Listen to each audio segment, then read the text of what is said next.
इंसानियत को कुचलने के लिए भीड़ की जरूरत है, जबकि इंसानियत को बचाने के लिए आपको अकेले चलना होता है।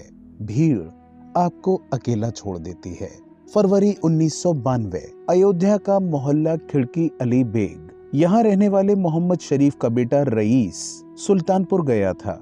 वह दवाएं बेचने का काम करता था। रईस वापस नहीं लौटा। शरीफ चचा अपने बेटे को 1 महीने तक ढूंढते रहे। एक दिन पुलिस ने उन्हें उनके बेटे के कपड़े लौटाए। साथ में यह खबर भी दी कि उनका बेटा मारा जा चुका है। उसकी लाश सड़ गई थी, जिसका निपटान कर दिया गया है। शरीफ चचा के पैरों तले जमीन खिसक गई। उनके मन में टीस रह गई कि वे अपने बेटे का ढंग से अंतिम संस्कार भी नहीं कर पाए। यह सोचकर बेटे का दुख और बढ़ गया कि जिस बेटे का बाप जिंदा है, उसकी लाश लावारिस पड़ी रहे और मिट्टी ना नसीब हो। एक दिन उन्होंने देखा कि कुछ पुलिस वाले नदी में एक लाश फेंक रहे हैं। शरीफ चचा को बेटे की याद आई और उन्होंने सोचा, शायद इसी तरह उन्होंने मेरे बेटे की लाश भी नदी में फेंक दी होगी। इसी रोज शरीफ चचा ने कसम ली कि आज से मैं किसी लाश को लावारिस नहीं होने दूंगा। मेरे बेटे को मिट्टी नहीं नसीब हुई, पर मैं किसी और के साथ ऐसा नहीं होने दूंगा। यहाँ से जो सिलसिला शुरू हुआ, उसने मानवता की बेहद खूबसूरत कहानी लिखी। शरीफ साहब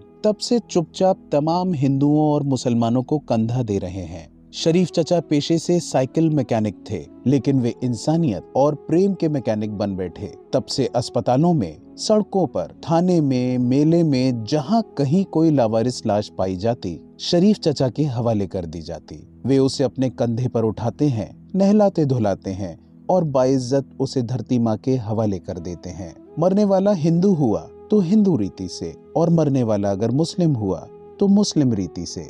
शरीफ चचा पिछले 28 सालों से लावारिस मुर्दों के मसीहा बने हुए हैं और अब तक करीब 5500 लाशों को सुपुर्दे खाक कर चुके हैं। शरीफ चचा ने कभी किसी लावारिस के साथ कोई भेदभाव नहीं किया। उन्होंने जितने लोगों का अंतिम संस्कार किया, उनमें हिंदुओं की संख्या ज्यादा है। उन्होंने हमेशा सुनिश्चित किया कि मरने वाले को उसके धर्म और परंपरा के मुताबिक पूरे सम्मान के साथ अंतिम विदाई दी जाए। शरीफ चचा का कहना है कि दुनिया में न कोई हिंदू होता है, न कोई मुसलमान होता है, इंसान बस इंसान होता है। इसी वजह से मैं जब तक जिंदा हूँ, किसी भी इंसान के शरीर को कुत्तों के लिए या अस्पताल में सड़ने नहीं दूंगा। शरीफ चचा भी बरसों से अकेले ही चले जा रहे हैं। उनके आसपास के लोगों ने उनसे दूरी बना ली। लोग उनके पास आने से घबराने लगे, उन्हें छूने से भी बचने लगे।